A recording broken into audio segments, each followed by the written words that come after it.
Området Entrails. Dette er et af de mest mystiske og hemmelighedsfulde stederne på jorden, som i flere 10 år har tiltrukket sig opmærksomhed, ikke bare på grund af hemmeligholdet, men også på grund af de mange mytene, rygtene og teorierne, som forbinder det med forskning på utenomjordisk liv, højteknologiske eksperimenter, militære tester og til og med kontakt med utenomjordiske civilisationer. Ligger midt i Nevada, omtrent 130 km sør for Las Vegas, har Area 51 blivet et symbol på mystik, utilgængelighed og samtidig videnskabelig nysgerrighed. Dette sted giver flere spørgsmål end svar, og selv i dag giver det grobund for antagelser og spekulationer som uroer. Forskere og konspirationsteoretikere, hemmeligholdet, uvisheden og de mange konspirationsteorier, som dækker ulike aspekter af deres virksomhed, inkluderet forskning på utenomjordisk teknologi, udvikling af ny militærteknologi og til og med arbejde med levende rumvæsener, øger bare interessen og fascinationen for dette område. Al denne informationen har blivet genstand for diskussion blandt mysterientusiaster og forskere, som prøver at finde koblinger mellem virkeligheden og mytene, eftersom hvert nyt faktum eller bevis bare øger interessen og fører til nye teorier, som varierer fra vanlige militære eksperimenter til ekstraordinære og til og med overnaturlige antagelser. Area 51 har blivet et sted for utallige konspirationer og teorier, som i stor grad har påvirket populærkulturen, alt takket være hemmeligholdet. Desværre er det ukendt, hvor velbegrundet disse teorier er, men de fortsætter at tiltrække opmærksomhed og vækker dyb uro hos dem, som ønsker at vide sandheden. Det er kun kendt, at dette sted ikke blev etableret ved en tilfældighed, men med formålet om at beskytte teknologiske hemmeligheder og militære strategier, som ligger til grund for udviklingen, som sker der. Disse projekterne omfatter både traditionel militær teknologi og mulig forskning på ekstremt højteknologiske koncepter, som kunne ændre hele menneskehedens udvikling. Genopretting, forbedring og implementering af disse teknologier har potentiale til ikke bare at ændre nationens militære kapaciteter, men også være et vigtigt skridt mod videnskabelige gennembrud inden felt, som nå virker umulige. Til trods for de mange rygtene findes det næsten ingen pålidelig information om hvad, som faktisk sker inden for basens grænser, noget som giver området et ekstra lag af mystik. Dette øger ikke bare antallet mennesker, som ønsker at kende sandheden, men stimulerer også til ny videnskabelig forskning og spekulationer knyttet til forskellige aspekter af denne hemmelige faciliteten. Det findes mange ulike versioner og teorier om hvad som sker på Area 51. Nogen mener, at det her forskes på utenomjordisk teknologi, vrakdeler af rumskib, som kom til jorden, efter ulykken i Roswell i 1947. Andre hævder, at det på basen forskes på og til og med opbevares levende rumvæsener. Det findes også teorier om, at basen er stedet, hvor de nyeste flyteknologier testes. Hemmelige projekter for fremtidige våben, som kan ændre historiens gang. Men til trods for alle spekulationerne forbliver Area 51 den mest hemmelige militærbasen i USA, og selv i dag er mye fortsat ikke officielt bekræftet. Vigtigheden af denne basen i militær sammenhæng vokser fortsat, og dens unikke teknologier, der som de eksisterer, kan få enorm betydning for fremtidig global politik.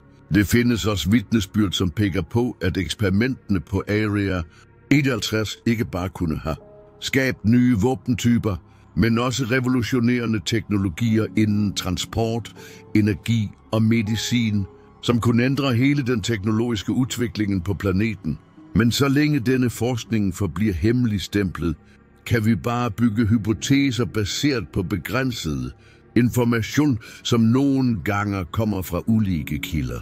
Area 51 blev etableret på midten af 1950-tallet, under den kalde krigens højdepunkt. Officielt var målet at teste de nyeste flyene for militær, efterretning og strategisk brug. Selvom dette først blev kendt mange år senere, forblev basen totalt lukket for uvedkommende. De første flyene, som blev brugt for højtflyvende rekognoscering, som Lockheed U-2, blev udviklet og testet netop på Area RX.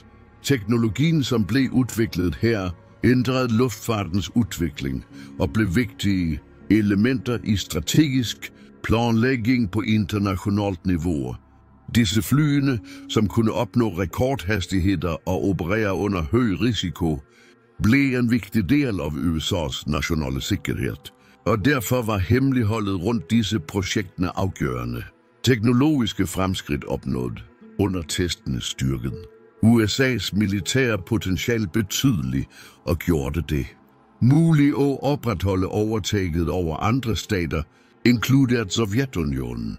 Men dette hemmeligholdet førte også til fremvæksten af mange konspirationsteorier, som holder basen i offentlighedens søgelys den dag i dag. Senere blev Area 51 endda mere populært, da det begyndte at cirkulere rygter om, at det inden for basens grænser blev udført forskning relateret til udenomjordiske teknologier. Dette skete efter, at det i 1947 i New Mexico, nær Roswell, fandt sted en hændelse, som fik stor opmærksomhed. En ulykke, hvor det blev fundet et uidentificeret objekt, som mange anså som vrakdeler af et rumskib fra rumvæsener.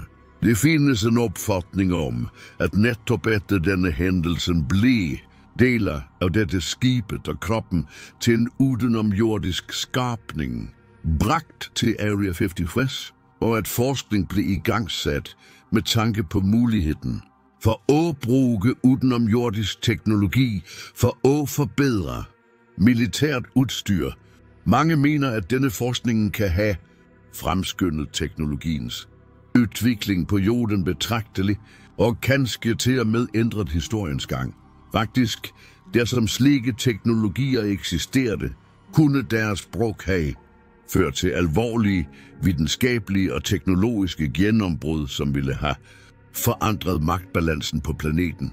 I tillæg har en række vidneudsagn fra folk, som hævder at have set uvanlige flygende objekter eller apparater i nærheden af Area 51 yderligere, fyrt op under populære teorier. Folk begyndte at snakke om såkaldte UFO'er, som angiveligt blev fragtet bort fra basen efter at blive observeret i området. I tillæg til dette findes det rygter om, at basen aktivt jobber med at udvikle nye typer våben, baseret på teknologier, som ligger langt uden for menneskehedens nuværende evner. Det er muligt, at denne forskning ikke bare har ført til udvikling af de nyeste våbensystemer, men også er relateret til skabelsen af revolutionerende teknologier inden andre områder som kommunikation, energi og transport. Disse nye teknologier kunne have både militær og potentielt fredelig anvendelse, som kunne ændre verden. Konspirationsteorierne om rumvæsener, udviklingen af nye våbentyper, samt ideen om, at den amerikanske regering skjuler sandheden, har blivet svært populære blandt tilhængere af dette fænomenet. Hvert år prøver stadig flere mennesker at komme sig ind på Area 6 for at få et glimt bak. Sløret af hemmelighold, til trods for gentagte advarsler og potentielle konsekvenser. Besøgende, som af ulike grunde har forsøgt at nå dette område, fortæller ofte om uvanlige fænomener, som kunne være knyttet til paranormale hændelser. Blandt slike observationer findes det også meldinger om mærkelige skyansamlinger, ændringer i atmosfærisk tryk og unormale elektroniske forstyrrelser, som ifølge vidnerne kunne være forårsaget af uforståelige teknologier, som bliver testet inden for Area 51. Folk, som har prøvet at nærme SEG-basen, rapporterer ofte om pludselige lysglimt, som vises på himlen over basen, eller om rare lyder, som kommer fra usynlige kilder. Nogle hævder til og med at have set skygger, som bevæger sig rundt i området uden noget synligt ophav. Disse fænomener rejser endda flere spørgsmål og vækker stor interesse blandt dem, som tror, at det kan findes noget mere i Area 51 end bare militær forskning. Alle disse hændelserne og vidnesbyrdene bidrager til stadig nye teorier, som ikke bare beskriver mulige militære eller videnskabelige projekter, men også åbner for muligheden for eksistensen af paranormale fænomener. De, som tror på rumvæseners eksistens eller tophemmelige teknologier, prøver ofte at finde en sammenhæng mellem disse mystiske hændelser og aktiviteterne på basen, og antager, at mange af observationerne kan være resultatet af testing, ikke bare af det nyeste militære udstyret, men også af udenomjordiske teknologier, eller til med opdagelser, som går ud over vores forståelse af videnskab. Til trods for alt dette, forbliver Area 51 et af de mest mystiske stederne på planeten, og til trods for utallige forsøg på at trænge ind på området, eller finde ud sandheden om Havar, som sker indeni, er det fortsat utilgængeligt for offentligheden. Alt dette forstærker atmosfæren af mystik og hemmelighold rundt dette stedet, og gør det til genstand for kontinuerlig forskning, spekulationer og konspirationsteorier. Og trolig er det bare nogle få personer i verden, som virkelig kender sandheden om hvad som foregår i Area 51, og de vil sandsynligvis aldrig afsløre sine hemmeligheder